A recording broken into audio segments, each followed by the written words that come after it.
ইন্ডি জোটের হয়ে গলা পাঠাচ্ছিলেন, দেখে নিব এবারে তারা কোথায় বাংলার মেয়ে প্রধানমন্ত্রী হবেন। মুখ্যমন্ত্রী 5 দিনের সফরে 7 দিনের জন্য গেছেন উত্তরবঙ্গে, মুখ্যমন্ত্রী সফর করছেন। এই সফর তো গেছে কি করে ভোট চুরি করবে ট্রেনিং দেওয়ার জন্য। ভিডিও ওসি আইসি সব নতুন পোস্টিং করেছে, তাদেরকে ভোট যেহেতু ঘোষণা হয়নি, নির্বাচন বিধি নেই, তাদেরকে সার্কিট হাউসে প্রশাসনিক ভবনে সব ক্লোজ ডোর মিটিং করবে। মিটিং এ একরকম বলবে, প্রেসকে রেখে প্রেসকে সরিয়ে দিয়ে আড়ালে যাবে।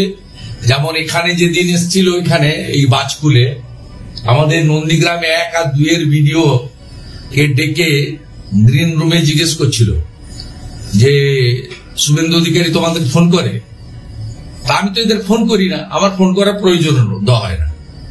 এরা বলেছে ভিডিওরা আমরা ফোন করে না, ওনার কথা শোনো নাকি তোমরা? বলছে না, ফোন করে, বলে না তো শুনবো কি করে? এই সমস্ত কূটবুদ্ধি দিয়ে কি করে জাগলারি, মিথ্যাচার আর লোকসভা নির্বাচনে চুরি করা যায়, কি নতুন কায়দায়। ব্যালট পেপার নাই, গণনা কেন্দ্র সেন্ট্রাল ফোর্সের হাতে, ইভিএম এ ভোট হয়েছে। মানে ডায়মন্ড হারবারে তার কম বেশি তো হতে পারে, এটা তো অন্য প্রশ্ন। ভারতীয় জনতা পার্টির মন্ডল প্রেসিডেন্ট, জেলা কমিটির সহসভাপতি, কত উদাহরণ দেব আপনাদের, তাদের নাম ভোটার লিস্টে নেই। মানে ভোট লুট করে, ভোট গণনাতে কারচুপি করেও ভাইপো এবং পিসির শান্তি নেই, ভোটার লিস্ট থেকে বাদ দিয়ে দিচ্ছে। এত বড় মানে উদ্ধত্ত এবং সীমাহীন অহংকারের বহিঃপ্রকাশ। এবং যারা যে সমস্ত ভিডিও আর ডিএমরা এই ধরনের অপকর্ম করছেন, তাদের পরিণতিটা তো কেষ্টমণ্ডল এবং জ্যোতিপ্রিয় মল্লিকের থেকেও খারাপ হবে। আমরা যা তথ্য সংগ্রহ করেছি, সেই তথ্য অনুযায়ী আমরা কমপ্লেন তো আমাদের টিম কাজ করছে, এবং এর পরিণতি কি হয় আপনি শুধু দেখতে থাকুন। এবং শুধু নাম বাতিল নয়, শুধু নাম বাতিল নয়, ভারতীয় জনতা পার্টির বেশ কিছু, অন্তত কয়েকশো তো পেয়েছে, এটা কয়েক হাজার হয়তো হবে, সব ভোটার লিস্ট এখনই সার্ভে করে কমপ্লিট অ্যানালাইসিস করা যায়নি। কারো কারোর পরিবারের নাম তার বাড়ি থেকে 15 কিলোমিটার দূরে মুসলিম বুথে তুলেছে।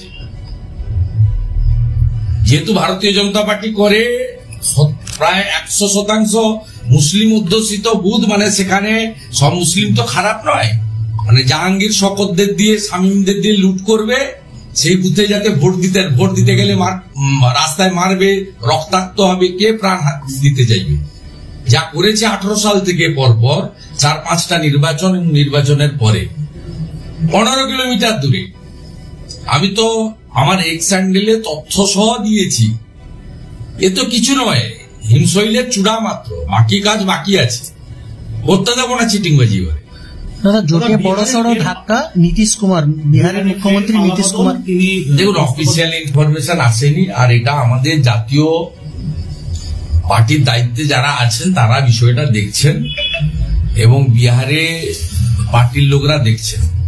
যতক্ষণ না পর্যন্ত ভারতীয় জনতা পার্টির পক্ষ থেকে অফিসিয়ালি এই বিষয়ে অ্যানাউন্সমেন্ট আসবে, বা ওখান আপনার নীতিশ কুমারের পক্ষ থেকেও কোনো প্রস্তাব অফিসিয়ালি রাজভবনে কমিউনিকেট হবে, ততক্ষণ না বলাই ভালো। আমি যে কথা আমি যে কথা পদত্যাগ করেছেন, আচ্ছা না, যে কথাটা আমি বারে বারে বলছি, যে কোনো সুস্থ মাথার মানুষ তারা যদি রাজনীতি এবং মানুষের সঙ্গে থেকে কাজ করতে চান, তাদেরকে নরেন্দ্র মোদীজির সঙ্গে আসতেই হবে। কেউ 2 দিন আগে এসেছেন, কেউ গতকাল এসেছেন, কেউ আজ এসেছেন, কেউ কাউকে আগামীকাল আসতে হবে। স্বাভাবিকভাবে এটাই ভবিতব্য ছিল। তা এই ভবিতব্যের পথে হাঁটছে যারা ইন্ডি জোটের হয়ে গলা পাঠাচ্ছিলেন, দেখে নিব এবারে। তাদেরকে এগুলো প্রশ্ন করুন। আপনাদের তো মুখপত্র অনেক আছে, তারা সারাদিন শুধু বাইট দেন। তারা কোথায় বাংলার মেয়ে প্রধানমন্ত্রী হবেন?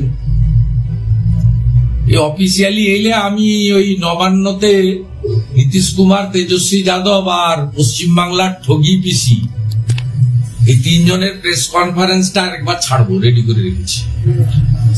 বিরতির পর আজকে বাংলায় ফের ন্যায় যাত্রা করছেন রাহুল গান্ধী। দুপুরবেলায় তারা শুরু হবে, 24 ঘন্টার মধ্যে দ্বিতীয়বার তার ফ্লেক্স ছাড়া। আপনার এবিপি আনন্দ রাহুল গান্ধীকে নিয়ে বেশি ইন্টারেস্ট, আমার কোনো ইন্টারেস্ট।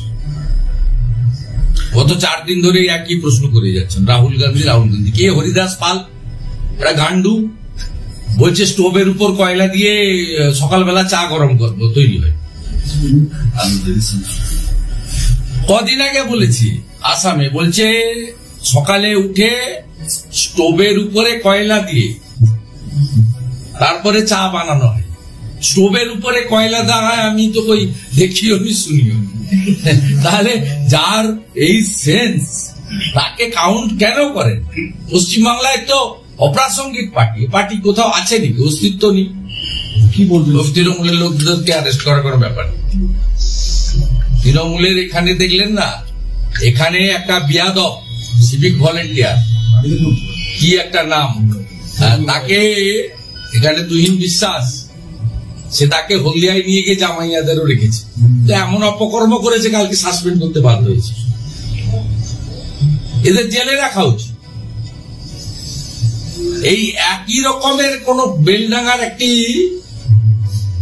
উদাহরণ, প্রায় 250 কোটি ভ্যাকসিনের বিনামূল্যের বুস্টার, আপনার কোভিড ভ্যাকসিনের ডোজ সহ অসংখ্য ভারত নির্মাণের কাজ করেছেন, যা এই সংক্ষিপ্ত সময় বলা সম্ভব নয়। জাতীয় রাজমার্গ থেকে, এইমস থেকে, আইআইটির মতো প্রতিষ্ঠান থেকে, বিমানবন্দর থেকে, সিপোর্ট থেকে। দুর্ভাগ্য, আমরা পশ্চিমবঙ্গের অধিবাসী, এখানে গত 13 বছরে একটা আনারসের কারখানাও তৈরি হয়নি। আনারসকে ফুড প্রসেসিং করা বা আম থেকে আমসত্ব বেরোনো